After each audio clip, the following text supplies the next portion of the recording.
Hello students. तो हमने part 1 basic मोल ख़त्म कर चुके हैं हम, इंट्रोडक्शन टू केमिस्ट्री। और हम कुछ सवाल भी बनाने वाले हैं, लेकिन आज मैं आपको कंसेप्ट मैप बताने वाला हूँ।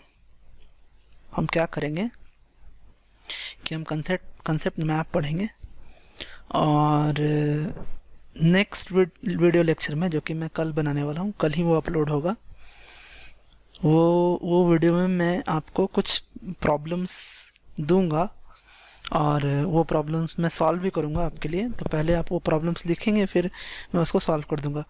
तो आज मैं आपको कंसेप्ट मैप बताने वाला हूँ। और एक चीज़ आपको मैं बताना चाहता हूँ स्टूडेंट्स, कि मैं 9 साढ़े 9 बजे तक मैं वीडियो जो हो बना के अपलोड कर देता हूँ हर दिन। मेरी कोशिश रहती है कि मैं हर दिन एक वीडियो अपलोड कर दूँ आप लोगों के लिए।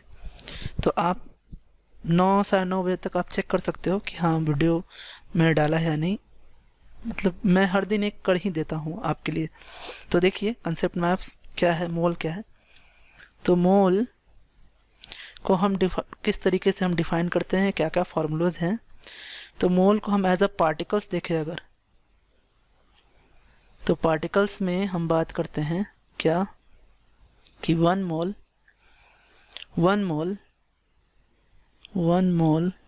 is equals to 6.022 into 10 to the power 23 particles होते हैं। ये पार्टिकल्स एटम हो सकते हैं, मॉलिक्यूल हो सकते हैं, या आयन हो सकते हैं। इन तीनों में से कोई भी एक ये हो सकता है आपका। ठीक है, अब देखिए आगे। अब अगर मोल को हम डिफाइन करें कैसा, ग्राम पार्टिकल यानी ग्राम एटम और ग्राम मॉलिक्यूल। तो यहाँ से दो पार्ट होता है आपका। एक पार्ट होता है जिसको हम बोलते हैं ग्राम एटम, और एक होता है जिसे हम बोलते हैं ग्राम मॉलिक्यूल। तो हम कह सकते हैं क्या कि gram atom 1 mole is equals to 1 gram atom, that is 1 mole of Na sodium is equals to 23 gram. उसके एटॉमिक वेट को ग्राम में लिखना है।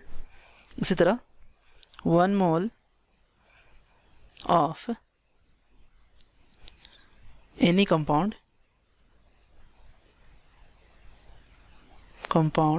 is equals to 1 gram molecule. उसके मॉलिकुलर वेट को ग्राम में लिखना है, that is 1 mole of H2O is equals to 18 gram. अब देखिए यहीं पे अगर हमने बात किया कि पार्टिकल्स अगर हमें निकालने हैं, तो इन केस ऑफ पार्टिकल्स अगर हमें निकालने हैं 1 मोल में, तो कैसे निकालेंगे हम। देखिए, so number of particles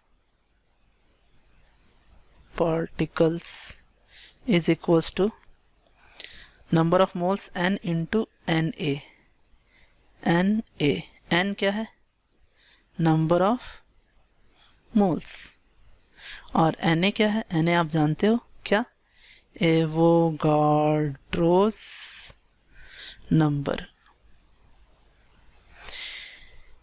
एक और टर्म आपको मुझे बताना है जिसे हम बोलते हैं क्या, देखिए इसे बोलते हैं मोल, नंबर ऑफ मोल या मोल इन टर्म्स ऑफ वॉल्यूम।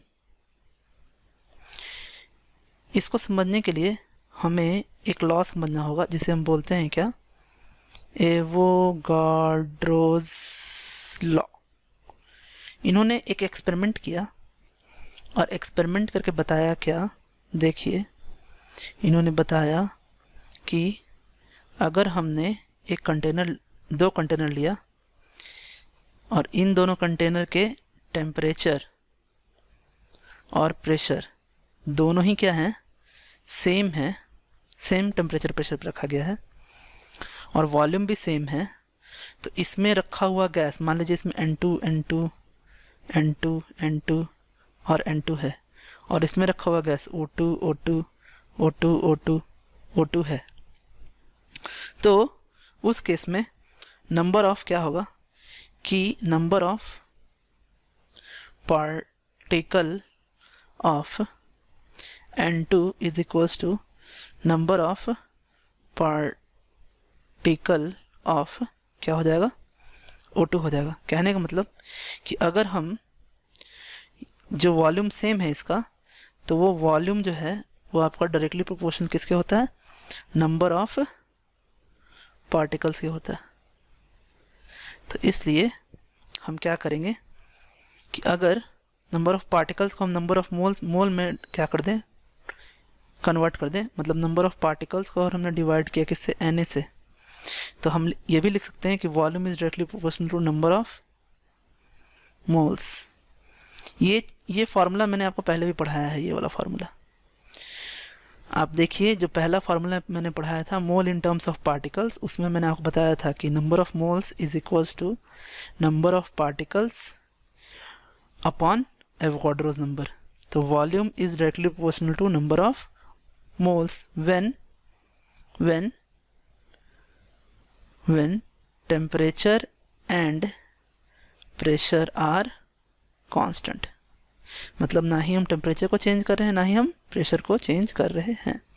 अब इससे रिलेटेड क्या होता है, एक जो टेम्परेचर और प्रेशर जो हमने कांस्टेंट माना है, तो उसको हम क्या करते हैं, हमने एक स्टैंडर्ड मान लिया। ये स्टैंडर्ड को हम बुलाते हैं क्या, ST, standard temperature and pressure, standard temperature and pressure.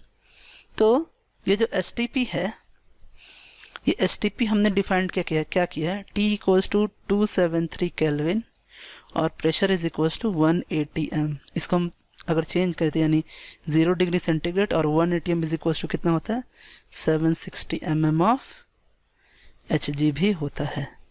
तो जब कोई भी गैस STP पे हो, यानी इतना टेम्परेचर हो और इतना प्रेशर हो, ठीक है, तो उस केस में 1 mole of any gas is equals to कितना होता है, इज इक्विवेलेंट टू 22.4 लीटर होता है।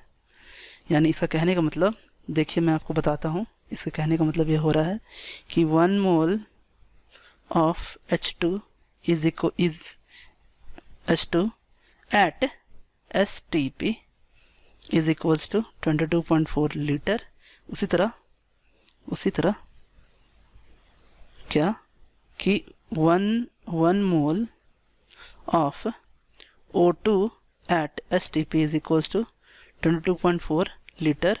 उस तरह आगे भी यहाँ मैं लिखूँ कि 1 mole of N2 at STP